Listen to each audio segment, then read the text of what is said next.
Et bonjour à toutes et à tous, j'espère que vous allez bien. Bienvenue dans cette vidéo quotidienne du 18 mars. Aujourd'hui on est lundi, on va faire un tour sur les news du jour. On va aller regarder les clôtures weekly de hier soir qui sont assez intéressantes sur toutes les principales cryptos. Et majoritairement, comme vous l'avez vu dans le titre de la vidéo, aujourd'hui on va faire un petit focus, un gros focus même sur toutes les cryptos de l'intelligence artificielle. Alors pour ceux qui regardent la vidéo depuis pas mal de temps, vous savez que moi c'est mon secteur favori et je pense que c'est un des paris les plus simples dans l'investissement en fait, dans les cryptos et même en général. Le dernier bull run c'était la DeFi ou les Layer 1, etc. C'était pas facile à trouver je pense.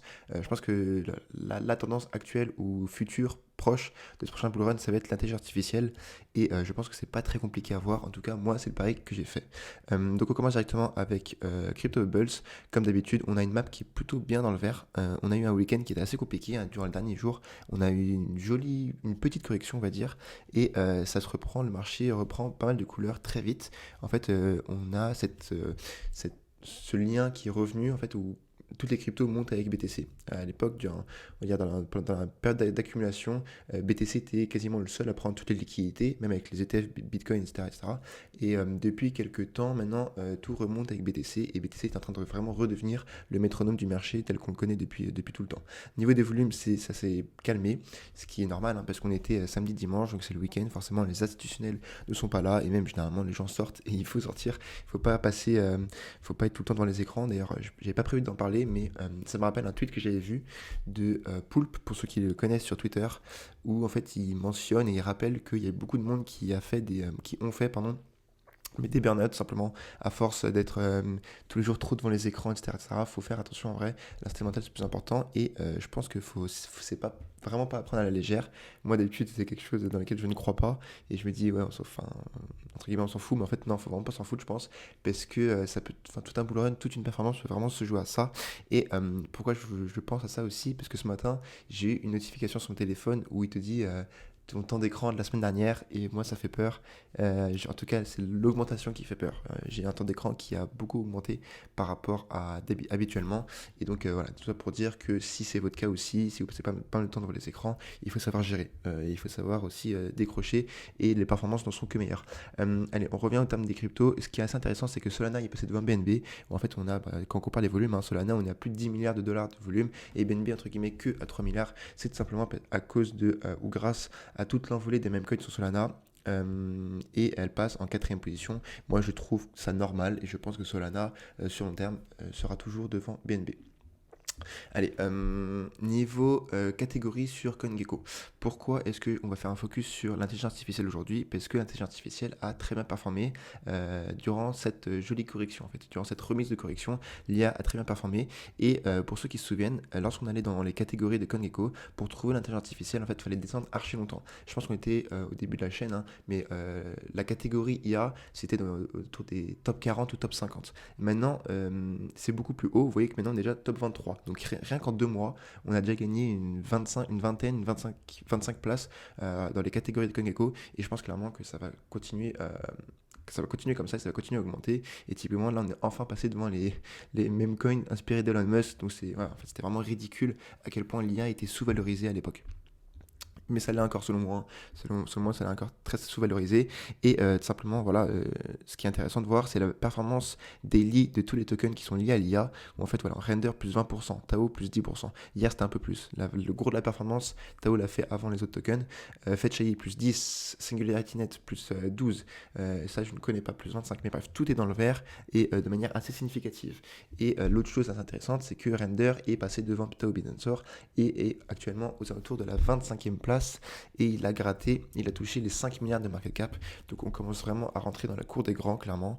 Top 25 que market cap, c'est clairement pas rien. Et lorsqu'on regarde le classement, on commence réellement à s'approcher des gros noms, hein. On a Render, donc qui est une crypto voilà, full IA, avec Tao juste derrière, hein, au top 30, mais on commence à se rapprocher de tous les gros de la DeFi, Uniswap, après on a tous les gros forks, Bitcoin Cash, etc. Tout ça c'est gros noms polygonmatiques, et je pense que dans quelques mois, et ben dans le top 20, on aura quelques tokens d'IA, et forcément moi je pense que Tao va reprendre la place de numéro 1.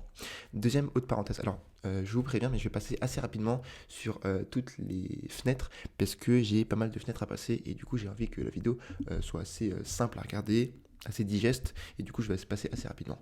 Alors ça c'est pour la culture comme il le dit. Je vous préviens de ce que je vais faire.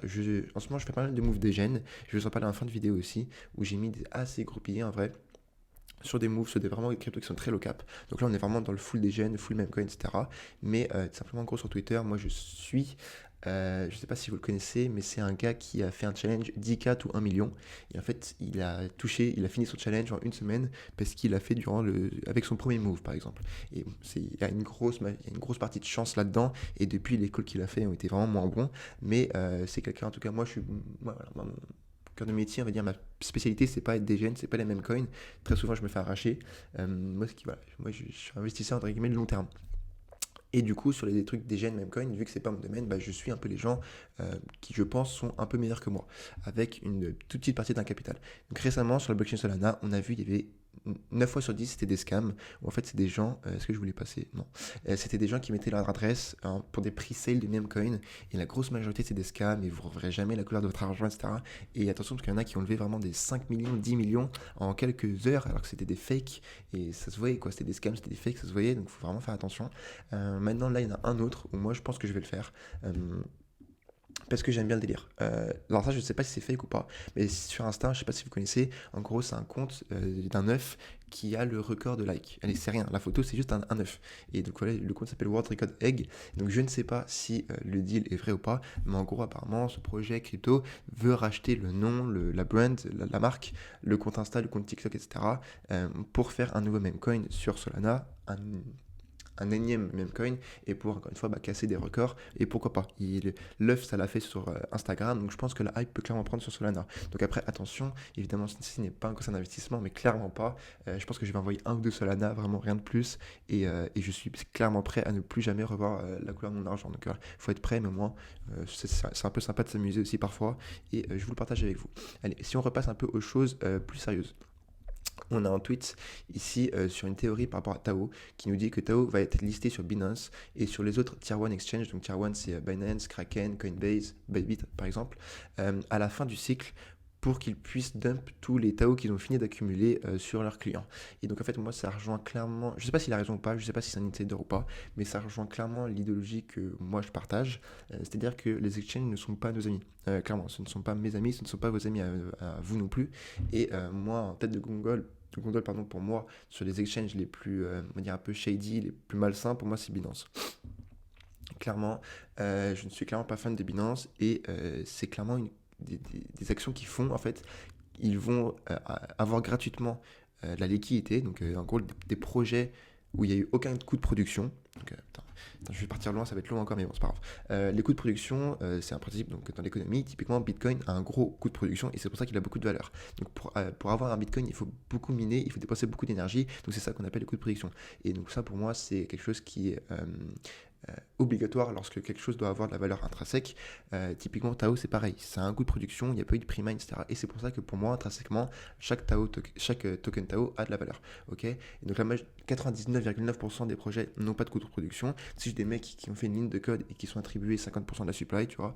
Et alors, ils vont payer 1 million, c'est dans ces eaux-là, hein, aux alentours du million de dollars pour un listing sur Binance. Et en plus de ça, ils vont fournir la liquidité de Binance. Donc, Binance, en n'ayant rien fait, ils vont recevoir du cash, tant mieux pour eux, mais en plus de ça, de la liquidité et un énorme pourcentage de supply. Et donc, moi, ce que je pense, parce que forcément on ne peut pas le voir on-chain parce que c'est sur leur exchange, mais ce que je pense c'est qu'avec cette liquidité là, en fait dès qu'ils listent un token, je pense que vous l'avez vu, hein, mais dès qu'un token se fait lister, le token performe super bien durant les quelques jours juste après, et ensuite il y a un gros pump and dump, et ça fait ça sur tous les tokens en fait.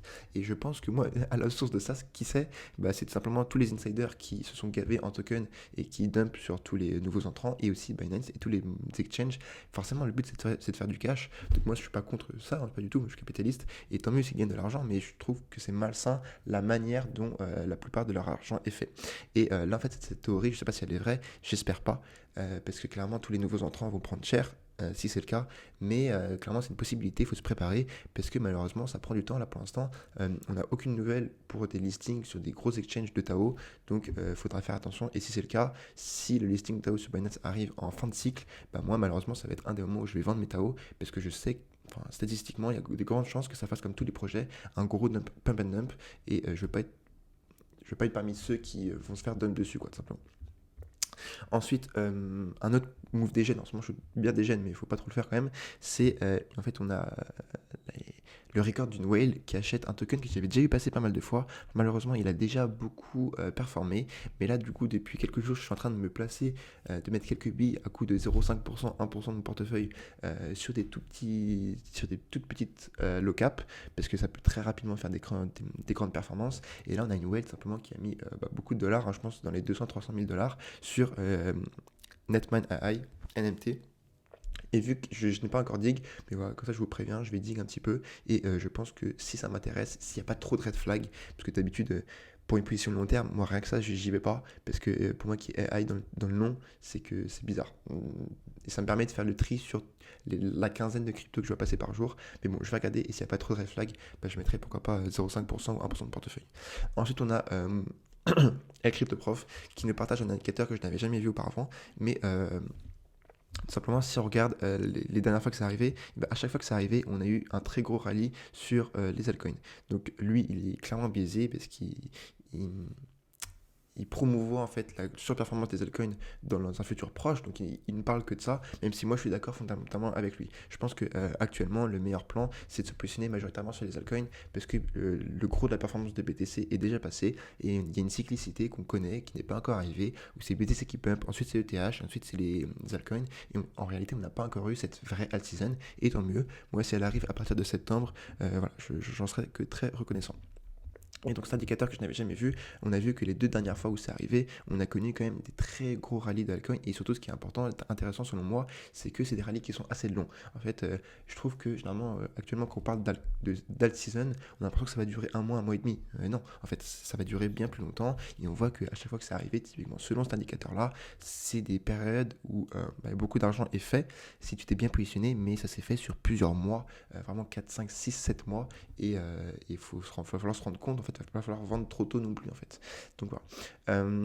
Autre parenthèse, si vous êtes intéressé dans Tao, si vous êtes intéressé dans l'intelligence artificielle en général, je vous encourage à aller regarder ce podcast qui dure 1 heure. Peut-être que si c'est trop long et si vous parlez bien anglais, vous pouvez l'écouter en accéléré. Moi, c'est ce que je fais.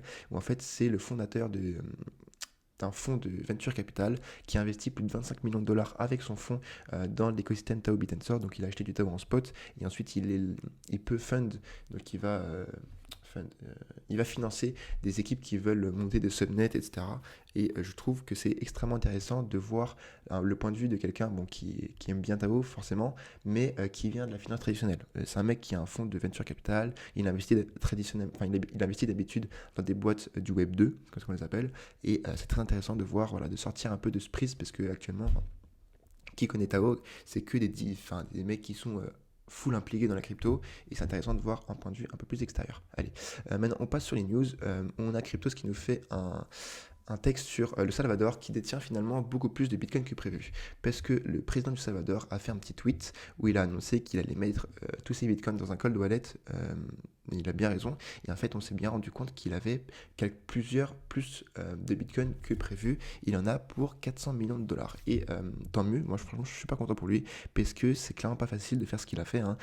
Il a eu énormément de détracteurs et je pense que c'était pas dû être facile de mettre autant d'argent dans le BTC. Et on voit par rapport à ses premiers prix d'entrée, en fait, il a acheté la TH comme typiquement le nouvel entrant, le mec qui fait des erreurs et qui achète en plein bull run, en pleine euphorie. Mais vu qu'il a des CA, en fait, il a tellement lissé son prix à la baisse qu'au final, là, il est en bénéfice de plus de 60%.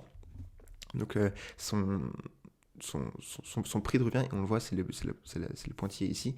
Et clairement, en fait, je pense qu'en termes d'investissement, je ne sais pas si on peut les appeler ça comme ça, mais un investissement d'un gouvernement, être à plus 60% de plus-value latente en quelques années, on parle de peut-être 2 ans et demi, 3 ans, c'est clairement du jamais vu. Et moi, je pense que ça va amener la lumière et ça va forcer d'autres gouvernements en fait, à regarder sa performance. Parce que là, tout le monde le voit, mais il est mal rentré sur le marché. Il a juste des CA. Et typiquement, après, il a acheté pile poil le bottom. Et pile poil à partir de ce moment-là, il a arrêté d'accumuler. Donc clairement, s'il avait mieux accumulé, il aurait un prix moyen, un prix de revient unitaire dans les 30 000, peut-être 25, 30 000 dollars. Mais bon, c'est pas grave, il est quand même à plus de 60%. Et c'est une plus-value de plusieurs dizaines de millions de dollars. Donc pour son pays, c'est une excellente nouvelle. Et moi, je pense qu'à la fin de ce bull run-là, il ne sera plus du tout le seul. Ça a simplement été le premier. Mais il y aura d'autres pays, peut-être le Brésil, l'Argentine ou je ne sais pas quel autre pays, qui fera comme lui, tout simplement parce que là, à la fin, qu'est-ce qui parle à tout le monde? C'est pas le Bitcoin, etc. Ce qui parle à tout le monde, c'est la plus-value latente, hein. Tout le monde sait lire que c'est à plus 60% et sur des grosses sommes. Ensuite, on a un autre article où on a l'annonce que Solana a flip en termes de volume Ethereum et c'est simplement grâce à tous les coins, tous les shitcoins qui sont sur Solana. Donc oui, c'est bien pour Solana, c'est bullish pour Solana. Après, il y a vraiment quand même une cour d'écart où tous les projets très sérieux ils sont quand même sur Ethereum et tout le gros de l'argent est sur Ethereum. Toutes les whales sont encore sur Ethereum et c'est pour ça qu'on l'appelle la blockchain des riches parce que même si un coût de transaction, enfin une transaction, une interaction avec un smart contract, ça te coûte 100-150 $, bah, au final, c'est là où tu as toute liquidité et c'est là où tu as toutes les whales. Donc Solana, en réalité, c'est bien, c'est bullish pour eux, c'est un entre guillemets bien mignon, mais ils ne jouent quand même toujours pas dans la même cour que ETH. Allez, passons sur l'analyse graphique où on va voir du Bitcoin en weekly, ensuite Bitcoin en daily, et ensuite on va faire un petit focus sur tous les tokens par rapport à l'IA. Donc en weekly, c'est toujours le même bilan, hein, selon moi, mais regardez, on est toujours en pleine ascension. Et en réalité, la correction qu'on a eue, pour moi, je ne peux pas vraiment appeler ça comme une correction. Si on a eu une bougie rouge avec deux mèches un peu dégueulasses, ok, mais moi, ce que je pourrais appeler une correction, limite, c'est ce qu'on a eu ici. C'est ce qu'on a eu début d'année, après décembre. En fait, on a eu un gros rallye haussier. On n'a pas corrigé, mais simplement, on a stagné. Et pendant 2 mois, en fait, on n'a pas bougé. On a eu des grosses variations avec l'annonce de l'ETF, etc., etc. En fait, on a commencé à créer un range et au niveau du RSI, on s'est un petit peu calmé, mais c'était même pas la folie. On est passé en fait de 84 de RSI en weekly à en dessous des 70. Mais dès qu'on est repassé en dessous des 70, en fait, ça agit comme un support et on est tout de suite reparti à la hausse. Donc clairement, moi, c'est ça que j'attendrais et c'est ça que j'attends encore aujourd'hui sur BTC pour vraiment dire qu'on a corrigé, on a calmé le marché et que le RSI, en fait, idéalement, il revienne en dessous de 70 et qu'il nous refasse un petit peu comme ici, ou limite qu'il aille au niveau des 50 $. Donc, idéalement, là, ce que j'aimerais bien que BTC fasse, après, évidemment, il ne peut pas m'écouter, hein, mais ce serait qu'il peut-être qu'il range aux alentours entre 65 et 80 000 $, pourquoi pas, qui range comme ça pendant 2-3 mois quand même, que le RSI il arrive en dessous de 70 et que pendant ce temps-là, la liquidité commence à se déverser sur les altcoins. Et en ayant simplement un BTC qui stagne, on peut avoir une Bitcoin dominance qui va chuter. Parce que pour que la Bitcoin dominance chute, c'est pas obligatoire que le Bitcoin chute, mais on peut avoir un BTC qui stagne et des altcoins qui montent, par exemple. Ok, donc ça c'est comme ça que je le vois, parce que moi, je pense pas qu'on descendra en dessous des 52 000 $, typiquement. Et il y a beaucoup de monde qui voit cette target pour une grosse correction. Why not, en vrai, why not? Mais je me dis, en fait, on est dans un momentum tellement puissant. Il y a tellement une grosse demande de la part des gens qui ont beaucoup d'argent, les institutionnels, etc., que ça va être compliqué de taper un moins 30, moins 40% de correction. Après, pourquoi pas peut-être les 60 000 $, ou voilà. Mais en tout cas, en dessous des 45 000 $, je pense qu'on ne les aura jamais. Et c'est pour ça que de plus en plus, je favorise un scénario où simplement on stagne sur BTC et en fait, on cool off le marché. Voilà, le RSI qui reprend un peu de sa respiration. Ensuite, en niveau daily, bah, on a eu 3-4 jours un peu dans le rouge. On a très bien monté hier.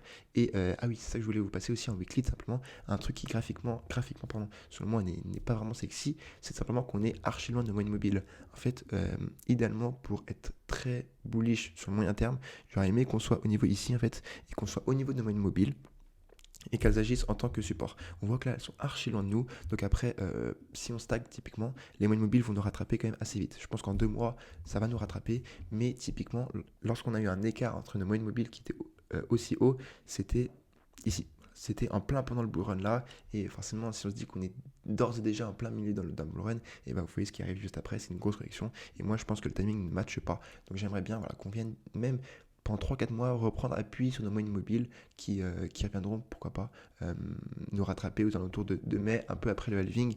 Peut-être qu'on va connaître aussi un sell the news. Bon, voilà sur le BTC, assez parlé de BTC en vrai. C'est assez complet plus que d'habitude. Passons maintenant sur le cœur de la vidéo. Ce qui est intéressant, c'est les cryptos IA simplement. Donc on a pour moi le leader, c'est Tao Bitensor, où on a eu une très belle bougie hier, où on a ravalé beaucoup de la correction qu'on a connue depuis une dizaine de jours. Et en fait, si on prend un peu plus de hauteur, où est-ce qu'on est? On est simplement sur une sorte de bull flag ou un range qu'on est en train de faire. On pourrait aussi dire que c'est une accumulation de week-off, mais je ne pense pas. Donc on a une grosse accumulation, on a une grosse impulsion, pardon, et là on fait un range. Donc pour moi c'est clairement le scénario que je vous parle sur BTC, typiquement ça pourrait ressembler à ça. Donc grosse correction pendant une dizaine de jours où on a connu que des bougies rouges, ce qui est assez rare sur Tao, et une très belle bougie verte. Malheureusement on est venu se frotter, on est actuellement sur une assez grosse résistance. L'idée ça va être de péter cette résistance à la hausse avec beaucoup de volume, de venir faire un pullback et ensuite retaper un ATH, ok. Hop là, comme ça. En revanche, il va falloir voir la réaction du marché, parce que Tao, il y a peu de chances que ça pète tout seul. Et aussi, je ne suis pas allé le faire, mais ça va être intéressant de le faire. Ça va être de regarder les order books au niveau de Mexi, c'est là où il y a le plus de volume, mais au niveau des 750 $ et des 800 $. Puisqu'on avait vu il y a quelques jours maintenant que l'order book était archi rempli au niveau de la vente sur ces points-là, beaucoup plus que d'habitude. Et en fait, il va nous falloir beaucoup de volume et beaucoup de demandes pour passer à travers ça. Mais en revanche, ça fait un peu comme un peu un bouchon de champagne. C'est que plus ça compresse, le jour ça va péter très fort. Donc évidemment, on sera extrêmement attentif à ça. Ensuite, c'est pas dans l'IA, mais ça a été une très jolie performance. C'est Alephium. Alephium, on le suit pas mal sur la chaîne, pardon. Et en fait, j'ai remarqué que certains étaient souvent impatients, mais en fait, faut juste dézoomer. Lorsqu'on voit, si on est rentré ici et on voit que ça dump depuis 4 jours non-stop, dézoome, regarde, mets-toi en weekly et regarde que la performance, elle est lunaire et c'est normal que ça corrige après une performance comme ça. On a fait un x10, x15, x20 en quelques semaines, en quelques mois. C'est clairement très rare. Et hier, donc oui, typiquement, ça faisait depuis le 25 février qu'on faisait que dégringoler, mais c'est pas le moment de vendre, c'est pas le moment de panic sell, hein, c'est comme ça que ça s'appelle, c'est un panic sell. Même si tu as acheté ici, si tu crois fondamentalement dans le projet, bah, tu hold et au pire tu recharges ici, clairement. Et c'était clairement dans le Telegram, on en a parlé, mais c'était le bon point d'entrée pour l'instant. Et on est venu tout simplement faire un breakout et un pullback sur un support, enfin une ancienne résistance qui est maintenant devenue un très joli support. Et on a connu une très belle réaction haussière. Donc pour l'instant, il n'y a pas de quoi s'inquiéter. Et limite, même si on repasse en dessous plus tard, je m'inquiéterai pas et je rechargerai. Autre crypto intéressante par rapport à l'IA, c'est Cubic. Cubic qui est un petit peu en retard par rapport à tous les autres projets IA qui ont très mal performé. Encore une fois, c'est normal parce que alors je ne sais plus c'était sous quel time frame, mais je dirais, il y a quelques semaines, un mois, il s'est tapé un plus 80% en une journée. Donc en fait, c'est une crypto qui vient de faire x2, x2 en 3 mois, et il y a 2 mois, elle était encore plus haut. Ok, donc elle a très bien performé alors que les autres cryptos étaient normales. Donc là, c'est normal que ça digère encore une fois. Et pour moi, ça me semble pas con de prendre un petit peu de bénéfice sur les cryptos où les récits ils sont vraiment en surchauffe. Typiquement là, moi j'ai Akash et Flux et après moi je suis déjà chargé comme un buzz sur Cubic, donc moi je vais pas le faire. Mais ceux qui veulent se construire une plus grosse ligne sur Cubic, c'est pas con de décharger et en fait de faire ce qu'on appelle simplement une rotation de bague. Pourquoi pas, parce que Cubic pour l'instant est en retard et si on croit dans le potentiel du projet, graphiquement ça doit être intéressant. Voilà, donc Akash, j'en parlais, on est clairement en surchauffe et je pense qu'on est en train de pricer la conférence de Nvidia qui arrive. Et en fait, pareil, en weekly, regardez, depuis le 23 octobre, on a connu qu'une mini correction. Et Akash, moi, j'ai mon prix d'entrée à 1 $. Donc évidemment, on est toujours plus intelligent après, mais je regrette de ne pas avoir chargé comme un bœuf. Mais j'ai une très jolie plus-value latente du coup, et je pense que je vais réaliser une partie de cette plus-value pour charger sur des cryptos qui n'ont pas encore pété, simplement. Flux, pareil, très intéressant. On a une magnifique zone d'accumulation. On a eu un triangle de compression, pardon, qu'on est venu breakout à la hausse, pullback, juste une mèche dessus. Et là, pareil, on est en train de répéter à la hausse. Flux, il y a des annonces fondamentales qui sont sur le projet. Il y a eu la conférence d'Nvidia qui est aujourd'hui, il me semble. Donc, clairement, Flux est en train de très bien performer et c'est tout simplement logique. Et autre projet, je pense après je vais arrêter, que je voulais vous parler, c'est Render. Render Network, moi je l'ai connu en même temps que Tao, c'est-à-dire vers ici. Voilà, donc Render ici, voilà, et ici je le voyais passer tous les jours. En revanche, j'ai fait le choix, donc lorsqu'il était autour de 1 $, entre 1 et 2 $, on va dire, j'ai fait le choix de ne pas investir dessus, donc j'ai raté un gros multiplicateur, parce que moi, donc vous le savez, mais je fais peu de bets, peu de paris, mais des paris qui sont très concentrés. Et donc moi, mon pari concentré, ça a été sur Tao, typiquement. Donc j'ai fait après la même performance, mais pour ceux qui ont du Render, déjà bravo à vous, pareil, ça me semble pas con de prendre un petit peu de bénéfice. On voit que le RSI, il est au niveau des 95, graphiquement, en fait, les arbres ne montent pas au ciel. Si on me dit ça, c'est qu'il y a une raison, c'est que tout va finir par corriger. Et rien que graphiquement, sans connaître le projet, tu peux savoir que ça, au bout d'un moment, ça va corriger. Peut-être que ça va monter au 20 avant de corriger. Moi, je pense pas. Mais voilà, si tu en as et que tu es sur un x5, x6 non réalisé, c'est pas con de prendre un petit peu de bénéfice et de rotate tes bagues simplement. Et pourquoi moi je n'ai pas acheté du render tout simplement parce que ça n'a pas été faire launch et je suis sans doute biaisé, mais je sais que en fait un simple subnet sur Tao peut faire ce que render fait dans les très grosses lignes, tu vois, typiquement. Et dans l'interview que je vous ai montré juste ici, on a ce mec qui a son fonds de VC, en fait, qui nous dit qu'un seul des subnets sur Tao, typiquement, ce qui est d'une entreprise qui est connue dans le monde traditionnel de l'IA, mais est en train d'engranger 500 000 dollars de plus-value par mois, et en Tao, et qu'elle reçoit en dollars. Et en fait, rien que cette plus-value mensuelle, ce bénéfice mensuel, ça aurait, dans le monde traditionnel, une boîte IA qui aurait ce genre de performance-là, aurait une valuation à plusieurs milliards de dollars. Et ça, je vous parle que d'un seul subnet. Donc c'est pour ça que moi, fondamentalement, je suis pas à l'aise en ayant un gros bac de render typiquement, et c'est comme ça que je suis très confortable avec le type d'investisseur que je suis. Et finalement, pour finir la vidéo, voici les deux cryptos dans lesquels je suis rentré récemment. Donc les traits bleus, c'est mes points d'entrée, où clairement, pour moi, ça aurait été des red flags parce qu'il y a AI dans le nom, mais je vais jouer la hype AI parce que tout ce qui touche à l'intelligence artificielle monte. Et voilà.